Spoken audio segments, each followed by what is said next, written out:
Hi, good to have you here. Welcome to the Flower Crafts Academy. I'm Paulette Loren, Creative Director at Rosa Loren Bridal and founder of the Flower Crafts Academy. Do you love craft? And are you looking for a quick, simple and fun Christmas project? Something for your own home or maybe a gift for someone special? Well, have I got the project for you. It's the Kanzashi Christmas tree.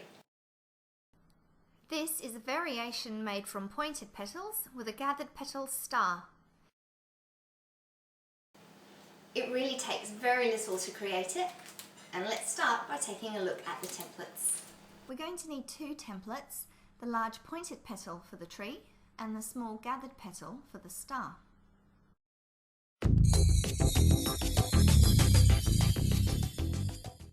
So let's start by taking a look at the petals, and we should probably call them leaves.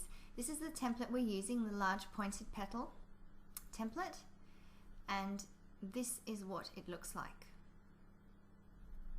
Now we need a square of fabric for each of the petals or the leaves. The square really just needs to be a little bit bigger than the template, and we fold it in half, making sure the good side of the fabric is on the outside. We pop it in and snap it shut. Now we need to just trim off this excess fabric.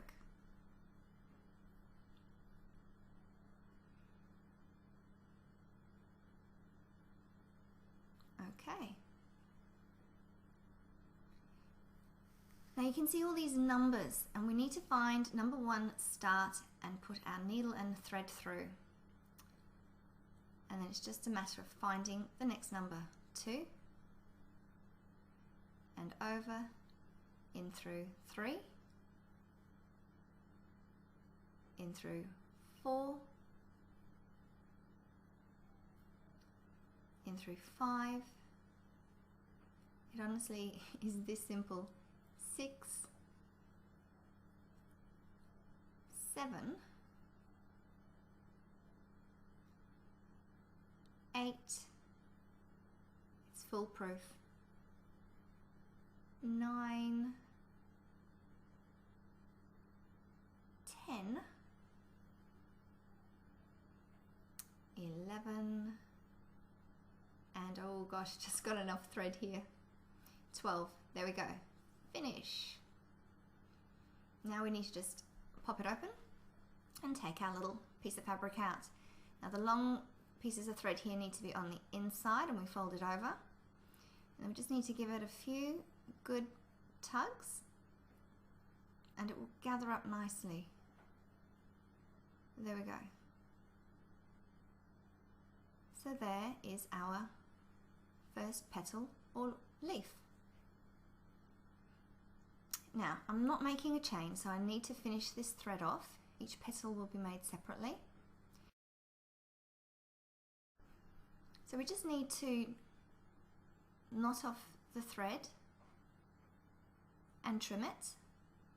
Now I'm going to make about 87 petals or leaves for my tree. The amount you make really will depend on the size of your cone.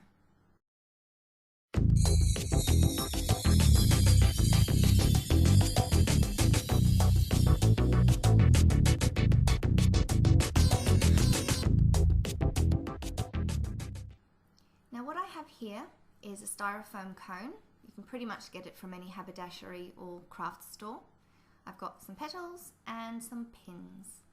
We're also going to need some glue. Now do be careful with the glue you use, because a lot of glue can melt styrofoam, so check on the back. And this specifically says for styrofoam and foam, so I know I'm going to be okay using this. Now, taking a look at our petal, I want the split part to be on the left hand side, and that is because I want my petal to curl up a little bit like this.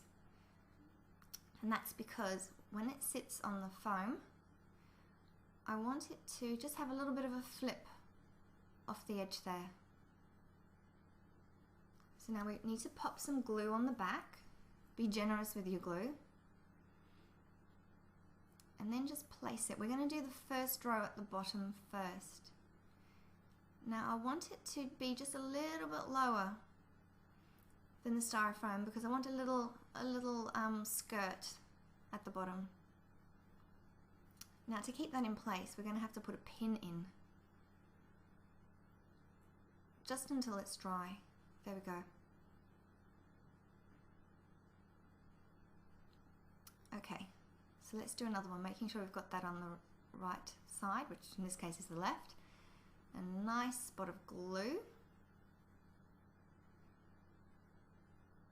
And, oops. Yeah, the only trouble with this glue really is it's very slippery. It's not tacky like most glues. So I'm just going to pin that in place. And here we go. The widest part of the petal should be touching.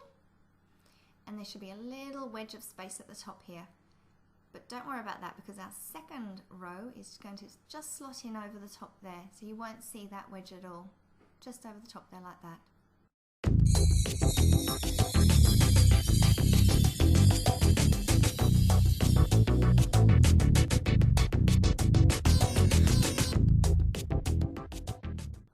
Okay, here we go. It looks like some crazy Christmas Dalek. What I've actually done with this particular one is put these elastic bands up around each row just to give a little bit more pressure to the petals. Most times I don't do this, but with this satiny, slippery fabric, I find it's best.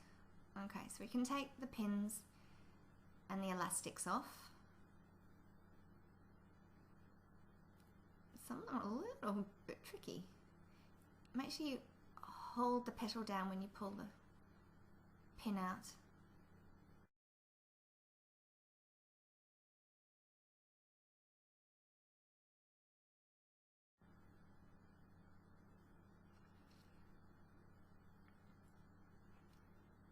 Yes, make sure you really hold those petals down when you pull the pins out. You don't want the petals popping off with the pins. And there we go.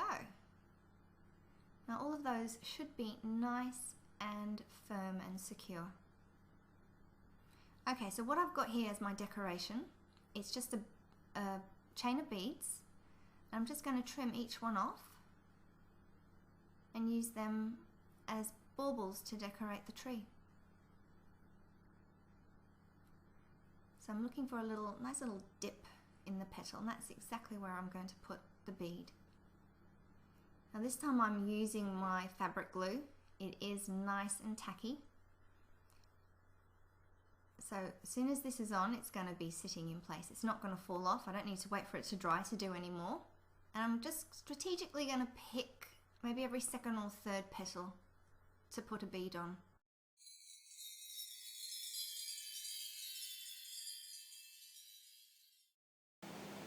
And there you have it. It's so pretty, yet it really is the type of project that you can individualize and put your own stamp on. But there is something missing. The star, of course. And I'm actually going to take you straight over to part 2 for this tutorial. So all you need to do is click this link right here and it will take you straight there. But if you don't have your Kanzashi templates yet, make sure you click the link just below the video down here, and that link will take you straight to the Flowercraft Academy's eBay shop, and I'll be sure to send you out yours straight away. Now don't forget part 2, click the link here and I'll see you there.